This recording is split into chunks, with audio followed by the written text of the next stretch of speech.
नमस्कार और आदाब। जिसको अब भी हो सियासत पे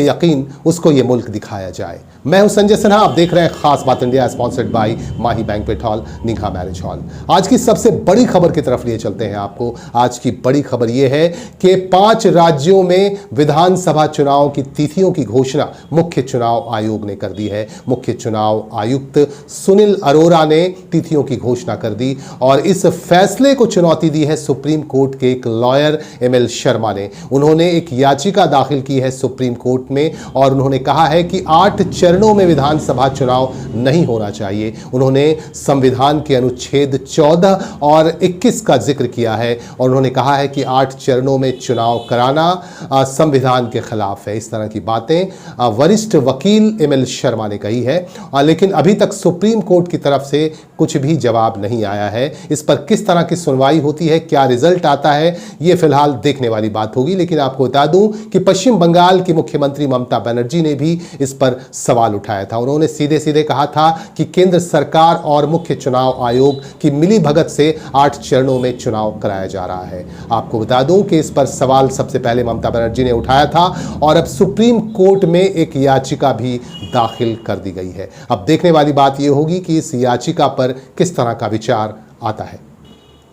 5 राज्यों में विधानसभा चुनाव का शंखनाद हो चुका है और अब बात करें अगर बंगाल की, तो बंगाल के आसनसोल संसदीय क्षेत्र में 7 विधानसभा क्षेत्र हैं। 7 विधानसभा क्षेत्रों में इस बार भी चुनावी तैयारियां काफ़ी शबाब पर पहुंच चुकी हैं। सभी दलों की तरफ से तैयारी की जा रही है और सबसे पहले आइए बात करते हैं आसनसोल की। आसनसोल के नॉर्थ से मलय घटक विधायक हैं जो तृणमूल कांग्रेस से हैं, श्रम व कानून मंत्री भी हैं, और दक्षिण से तापस बनर्जी जो आसनसोल दुर्गापुर डेवलपमेंट अथॉरिटी के चेयरमैन भी हैं। कुल्टी से उज्जवल चटर्जी विधायक हैं, तृणमूल कांग्रेस से हैं। जामुड़िया से जहांआरा खान हैं जो मार्क्सवादी कम्युनिस्ट पार्टी से हैं और यहाँ के विधायक हैं। पिछले चुनाव में उनको अच्छी सफलता मिली थी। और रानीगंज की बात करें तो रानीगंज से मार्क्सवादी कम्युनिस्ट पार्टी के रुनु दत्ता विधायक हैं। और पांडवेश्वर की अगर बात करें तो पांडवेश्वर में जितेंद्र तिवारी तृणमूल कांग्रेस से हैं, विधायक हैं। बाराबनी से विधान उपाध्याय तृणमूल कांग्रेस से हैं और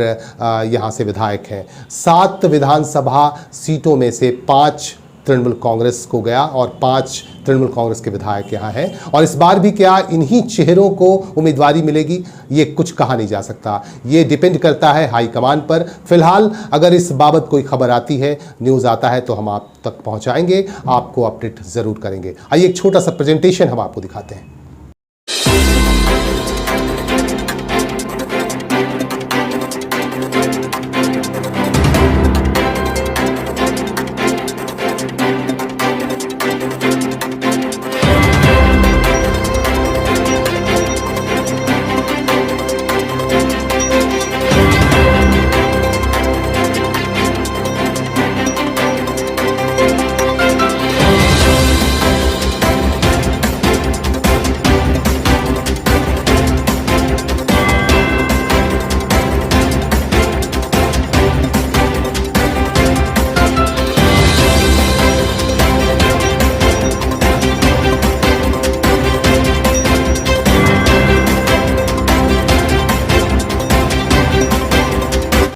चुनावी रणनीतिकार प्रशांत किशोर यानी पीके को क्या सफलता मिलेगी इस बार बंगाल में? बंगाल के साथ साथ पंजाब की जिम्मेदारी भी प्रशांत किशोर को मिलने वाली है। पंजाब के मुख्यमंत्री अमरिंदर सिंह ने खुद ट्वीट करके ये बताया कि प्रशांत किशोर को इस बार जो चुनाव होना है, विधानसभा चुनाव होना है पंजाब में, उसकी जिम्मेदारी दी जाएगी और प्रशांत किशोर को प्रधान सलाहकार के तौर पर लगभग नियुक्त किया जा चुका है। उन्हें कॉन्ट्रैक्ट दिया जा चुका है। प्रशांत किशोर की कंपनी IPAC को कॉन्ट्रैक्ट मिल चुका है। अमरिंदर सिंह ने खुद इस बात की जानकारी दी और फिलहाल बंगाल में चुनाव की घोषणा हो चुकी है। और प्रशांत किशोर क्या इस बार बंगाल के चुनाव के लिए संजीवनी साबित हो सकते हैं? क्या ममता बनर्जी को एक बार फिर से ताज मिल सकता है?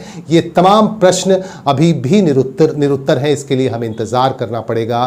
फैसले का 2 मई को फैसला होना है। विधानसभा चुनाव के बाद 2 मई को फैसला आएगा और फैसले के बाद ही ये पता चल पाएगा कि प्रशांत किशोर जो बिहार से ताल्लुक रखते हैं, वो चुनावी रणनीतिकार हैं, वो बंगाल में ममता बनर्जी बनर्जी को जीत का सेहरा दिला सकते हैं कि नहीं, और पंजाब में अमरिंदर सिंह को क्या फिर से वहां सेहरा मिलेगा, जीत का सेहरा मिलेगा, कांग्रेस को फिर से जीत का सेहरा मिलेगा कि नहीं, ये फिलहाल देखने वाली बात है।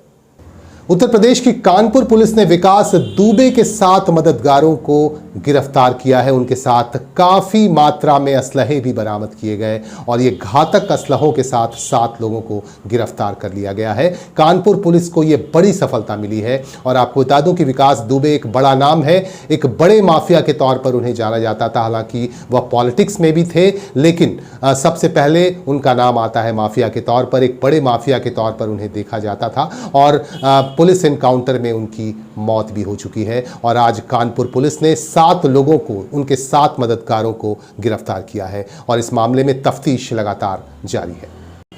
दिल्ली के एम्स अस्पताल में आज प्रधानमंत्री नरेंद्र मोदी ने कोरोना वैक्सीन की पहली खुराक ली। असमिया गमछा पहनकर प्रधानमंत्री यहां पहुंचे और यहां पहुंचकर उन्होंने देशी कोरोना वैक्सीन की पहली खुराक ली। इस मौके पर उन्होंने मजाकिया लहजे में ये कहा, यहां की नर्स को जो उन्हें वैक्सीन लगा रही थी, जो पांडुचेरी की है, उनसे नरेंद्र मोदी ने मजाकिया लहजे में कहा कि नेताओं की चमड़ी काफ़ी मोटी होती है, मोटी सुई से काम नहीं चलेगा। इस तरह की बातें कहीं प्रधानमंत्री नरेंद्र मोदी ने जो मजाकिया लहजे में कही गई। बहरहाल आपको बता दूं कि आज नरेंद्र मोदी ने कोरोना वैक्सीन की पहली खुराक ले ली।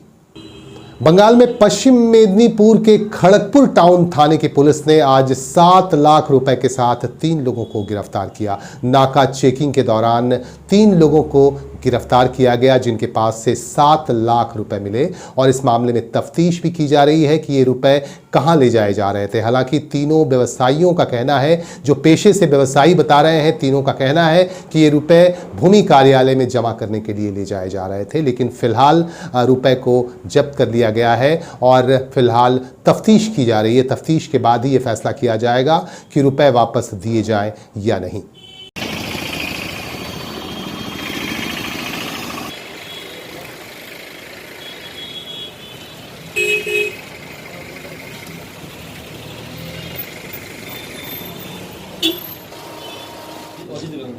অজিত গাঙ্গুলি, আমি আছি ওসিএসএসটি, ঠিক আছে? অজিত গাঙ্গুলি, হ্যাঁ গাঙ্গুলি, ওসিএসএসটি, মানে সব টিমগুলো রিচার্জ আছে।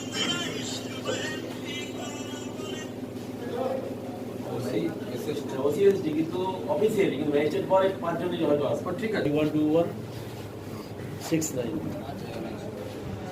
আরে সিনিয়র সাক্ষীতে বলো না,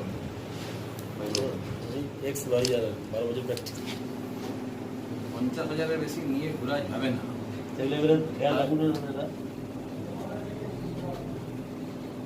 আরেকজন কে? আপনি জানেন না 50,000-এর বেশি নিয়ে ঘোরা যাবে না? মন্ত হ্যালো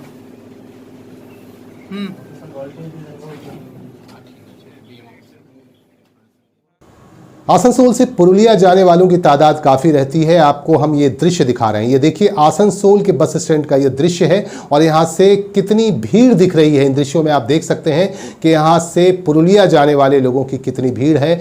बसेज में जगह नहीं है, जिसकी वजह से लोगों को लटक कर यात्रा करनी पड़ती है। काफ़ी मजबूरी होती है। यहाँ से बहुत सारे लोग जो पुरुलिया में नौकरी करते हैं, पुरुलिया में उनका बिजनेस है, हर रोज़ उनको आसनसोल से पुरुलिया जाना पड़ता है, लेकिन बसों की हालत बेहद खराब है। इन दृश्यों में आप देख सकते हैं कि कितनी भीड़ दिख रही है। हालांकि लोकल ट्रेनें यहां से चल रही हैं, लेकिन ट्रेनों को और बढ़ाने की जरूरत है। ट्रेनें और होनी चाहिए, स्थानीय लोगों का यह कहना है, और बसेस भी बढ़ने चाहिए। अगर बसेस नहीं बढ़े तो यही हाल रहेगा। एक बार फिर से देखिए इन दृश्यों में कि कितनी भीड़ दिख रही है आसनसोल से पुरुलिया जाने के लिए। और इन्हीं बातों के साथ हम लेंगे आपसे विदा। आप हमारे साथ बने रहें और अपने सुझाव हम तक पहुंचाते रहें। नमस्कार और आदाब।